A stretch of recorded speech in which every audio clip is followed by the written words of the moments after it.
এদিকে আবহাওয়া অফিস জানিয়েছে দেশের 5টি বিভাগে চলমান মৃদু থেকে মাঝারি তাপপ্রবাহ আরও 2 দিন থাকবে। এরপর রোববার চট্টগ্রাম, সিলেট, বরিশাল এবং ময়মনসিংহ বিভাগের বিভিন্ন এলাকায় হালকা থেকে মাঝারি বৃষ্টির সম্ভাবনা রয়েছে।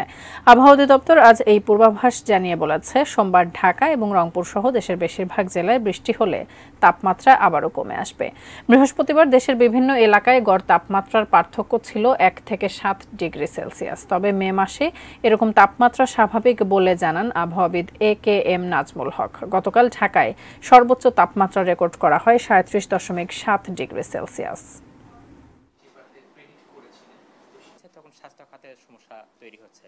দমকা অথবা ঝোড়ো হাওয়া সহ বৃষ্টি অথবা বজ্র সহ বৃষ্টি হতে পারে। আর এছাড়া দেশে যে চলমান তাপপ্রবাহ আছে, এই চলমান তাপপ্রবাহ আমরা আশা করছি যে আগামী 48 ঘন্টা আরও অব্যাহত থাকার সম্ভাবনা রয়েছে। আর এর পরবর্তীতে পরশুদিন থেকে সিলেট, বরিশাল বিভাগ এবং চট্টগ্রাম বিভাগের কিছু কিছু জায়গাতে বৃষ্টি হতে পারে এবং আমরা আশা করছি যে তারপর থেকে দেশে যে চলমান তাপপ্রবাহ, সেই চলমান তাপপ্রবাহ কিছুটা প্রশমিত হতে পারে। আর এরপরে 20 তারিখ, 21 তারিখ এই সময় সারা দেশেই মোটামুটি বৃষ্টিপাত হওয়ার সম্ভাবনা রয়েছে।